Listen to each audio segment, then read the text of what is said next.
नमस्कार दोस्तों, स्वागत है आपका मेरी जीके की पाठशाला में। और मैं पढ़ा रही हूँ आपको हिस्ट्री। तो दोस्तों, मैंने आपको दिल्ली सल्तनत के बारे में भी पढ़ा दिया है, उससे रिलेटेड क्वेश्चन आंसर भी करा दिए हैं।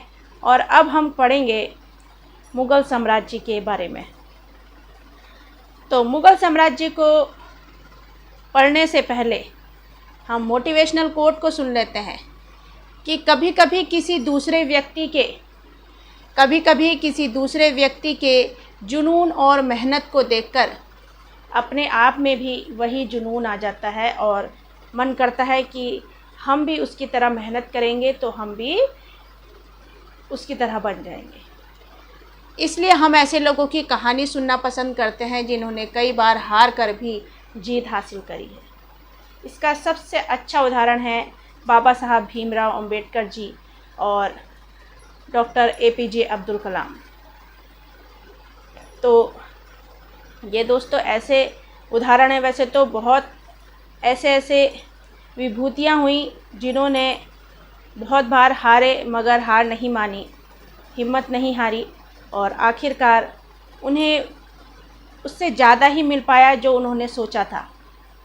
लेकिन दोस्तों, बाबा साहब अंबेडकर जी के बारे में तो आप जानते हैं कि उनके टाइम पे कितना सामाजिक भेदभाव रहा, लेकिन फिर भी उन्होंने सामाजिक भेदभाव के कारण भी अपनी पढ़ाई करना नहीं छोड़ा और सबसे ज़्यादा पढ़ाई करी उन्होंने उस टाइम पे और संविधान बनाकर तैयार कर दिया, जिसकी वजह से आज महिला हो या पुरुष हो सब एक समान है और कोई भी किसी भी जाति का हो, धर्म का हो, सब के सब शिक्षा ग्रहण कर सकते हैं। किसी के प्रति कोई भेदभाव नहीं है। वो सब हमें संविधान के द्वारा ही मिल पाया है और हमारा संविधान बनाकर तैयार करा बाबा साहब भीमराव अंबेडकर जी ने। और जैसा कि आप जानते हैं कि 60 देशों के संविधान को देखकर ये संविधान हमारा बनाया गया है ना। तो इसलिए और APJ अब्दुल कलाम जी जो थे वो पायलट बनना चाहते थे, लेकिन वो पायलट नहीं बन पाए, वो बने मिसाइल मैन और फिर बाद में जाकर वो राष्ट्रपति भी बने। तो देखिए वो कहाँ पायलट बनना चाहते थे और उन्होंने मेहनत करनी नहीं छोड़ी, हिम्मत नहीं हारी, मेहनत करते रहे और आखिरकार वो मिसाइल मैन भी बने। कितनी उन्होंने मिसाइलें बनाई और राष्ट्रपति भी बने। इतना बड़ा पद उन्हें मिल पाया। तो ऐसे जो महापुरुष हुए दोस्तों, इनकी कहानी को देखकर पढ़कर बहुत अच्छा लगता है, सुकून मिलता है और अपने अंदर भी एक जुनून की भावना जागृत होती है ना। तो इसीलिए मैं कह रही हूँ कि हम ऐसे लोगों की कहानी हमें सुननी चाहिए। जब हम सुनते हैं ना तो हमें सुनकर बहुत अच्छा लगता है, एक प्रेरणा मिलती है कि जब ये कर सकते हैं तो हम क्यों नहीं कर सकते, हमारे पास भी तो हर चीज़ है ना। तो दोस्तों, इन बातों को मैं यहीं विराम देती हूँ और अपनी आज की क्लास को हम शुरू करते हैं और वो है मुग़ल साम्राज्य। मुग़ल साम्राज्य जो चलता है दोस्तों, वो चलता है 1526 से लेकर 1857 तक। 1526 से लेकर 1857 तक मुग़ल साम्राज्य का शासन चलता है। ठीक है। अब मुग़लों का जो उद्भव हुआ दोस्तों, वो मध्य एशिया से हुआ। कहाँ से हुआ? मध्य एशिया से हुआ। और मध्य एशिया में Kazakhstan, Tajikistan, Turkmenistan, Uzbekistan, Kyrgyzstan, ये 5 देश आते हैं। कौन कौन से? Kazakhstan, Tajikistan, Turkmenistan, Uzbekistan, Kyrgyzstan. ये 5 देश कहाँ आते हैं? मध्य एशिया में आते हैं।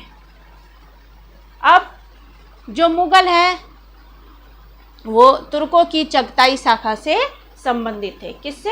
तुर्कों की चगताई शाखा से मुग़ल जो हैं वो संबंधित थे। भारत में मुग़ल वंश की स्थापना जहीरुद्दीन मोहम्मद बाबर ने की थी। किसने? जहीरुद्दीन मोहम्मद बाबर ने मुग़ल साम्राज्य की स्थापना की थी भारत में। बाबर के पिता का नाम उमर शेख मिर्ज़ा था और उमर शेख मिर्ज़ा जो ये थे तो ये तैमूर के वंशज थे और तैमूर एक तुर्की था। तैमूर एक क्या था? तुर्की था। ठीक है।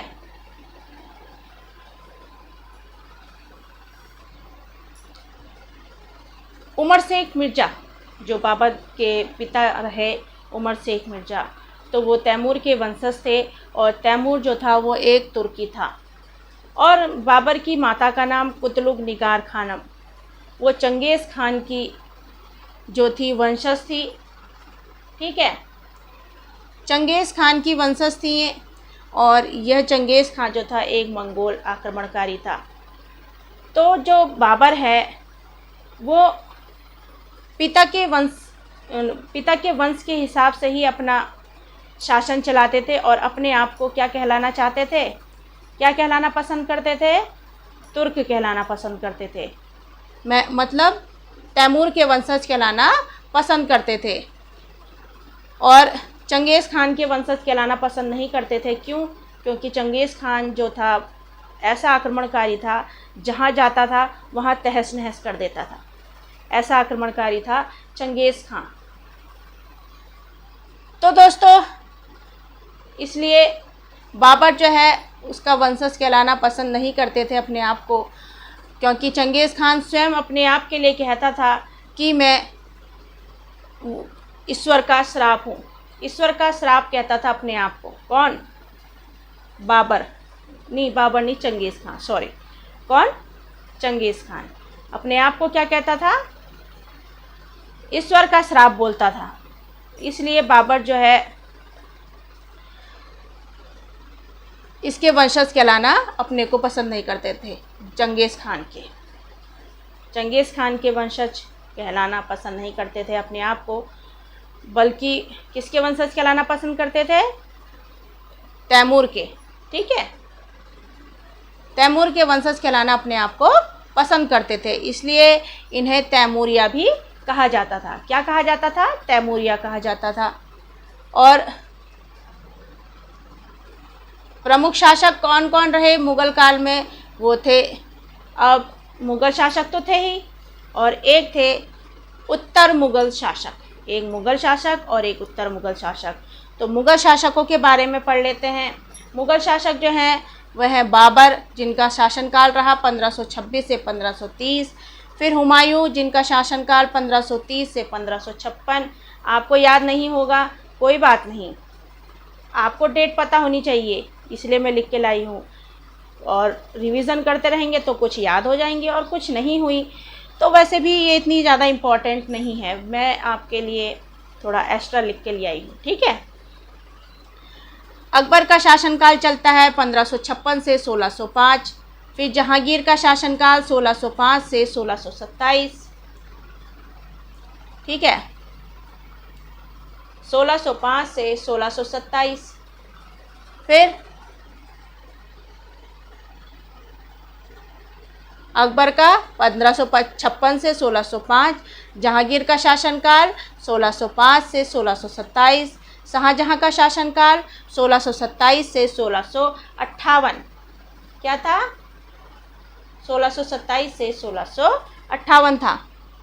फिर औरंगजेब का शासनकाल 1658 से 1707। तो सबसे पहले कौन आया? बाबर। फिर कौन आया? बाबर का बेटा हुमायूं, हुमायूं का अकबर, अकबर का जहांगीर, जहांगीर का शाहजहां, शाहजहां का औरंगजेब। ऐसे याद करना है। ठीक है, बाबर का बेटा हुमायूं, हुमायूं का अकबर, अकबर का जहांगीर, जहांगीर का शाहजहां, शाहजहां का औरंगजेब। ऐसे 2-3 बार रिवीजन करना है, याद हो जाएगा आपको। वैसे तो होगा भी याद, और नहीं होगा तो ऐसे रिवीजन करना, अच्छे से आपको याद हो जाएगा। अब आता है उत्तर मुग़ल शासक। उत्तर मुग़ल शासक में कौन कौन थे? बहादुर शाह फर्स्ट, जहांदार शाह, फर्रुखसियर 1713 से 1719। फिर रफ़ी, शाहजहां द्वितीय, मोहम्मद शाह 1719 से 1748, शाह बहादुर, आलमगीर द्वितीय 1754 से 1759। आलमगीर द्वितीय के समय ही प्लासी के युद्ध के समय 1757 में ये रहेंगे। आलमगीर द्वितीय 1757 का युद्ध हुआ था ना जब, तो तब आलमगीर द्वितीय का शासनकाल था। फिर शाह आलम द्वितीय का जब शासनकाल था तो तब 1764 में बक्सर का युद्ध हुआ था। उस समय आलमगीर द्वितीय रहेंगे। फिर आएंगे अकबर द्वितीय 1806 से 1837 ईस्वी, बहादुर शाह द्वितीय 1837 से 1857 ईस्वी। तो ये थे सारे शासकों के नाम, एक तो मुग़ल शासक और एक उत्तर मुग़ल शासक। तो हम पहले मुग़ल शासकों के बारे में पढ़ेंगे, फिर उत्तर मुग़ल शासक के बारे में पढ़ेंगे। तो बाबर, बाबर का बेटा हुमायूं, हुमायूं का अकबर, अकबर का जहांगीर, जहांगीर का शाहजहां, शाहजहां का औरंगजेब, ऐसे आपने बोलना है। फिर उत्तर मुग़ल शासक जो हैं ये बहादुर शाह फर्स्ट, जहांदार शाह, फर्रुख सियर, रफ़ी, शाहजहां द्वितीय, मोहम्मद शाह, शाह आलम, शाह बहादुर, आलमगीर द्वितीय। आलमगीर द्वितीय के समय प्लासी का युद्ध हुआ था और शाह आलम द्वितीय, आलमगीर द्वितीय, शाह आलम द्वितीय। आलमगीर द्वितीय के समय प्लासी का युद्ध हुआ था और शाह आलम द्वितीय के समय बक्सर का युद्ध हुआ था, ऐसे आप याद रखेंगे, ठीक है। फिर अकबर द्वितीय और बहादुर शाह द्वितीय, ये थे सारे शासक। अब थोड़ा सा हम शुरू से पढ़ेंगे जो आपको अच्छे से याद हो जाए। तो मुग़लों का उद्भव जो हुआ वो कहाँ से हुआ था? मध्य एशिया से हुआ था। मध्य एशिया में कौन कौन से देश आते हैं?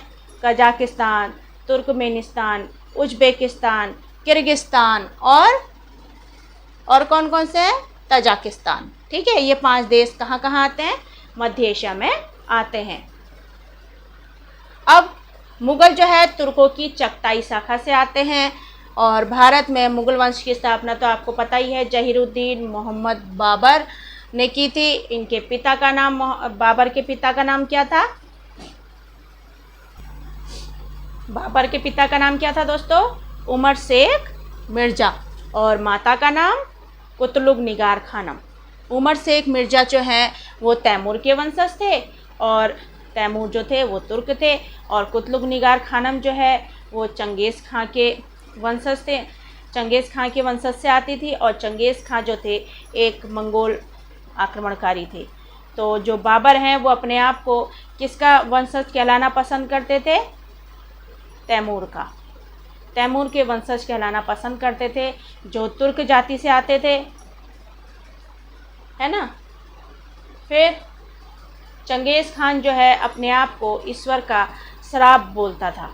चंगेज़ खान क्यों? क्योंकि बहुत आक्रमणकारी था, तहस नहस कर देता था जहाँ जाता था। ठीक है दोस्तों, तो हमारी क्लास आज यहीं समाप्त होती है और इससे आगे अब हम शासकों के बारे में पढ़ेंगे अपनी अगली क्लास में। तब तक के लिए अपना ध्यान रखें, स्वस्थ रहें और खुश रहें। Thank you.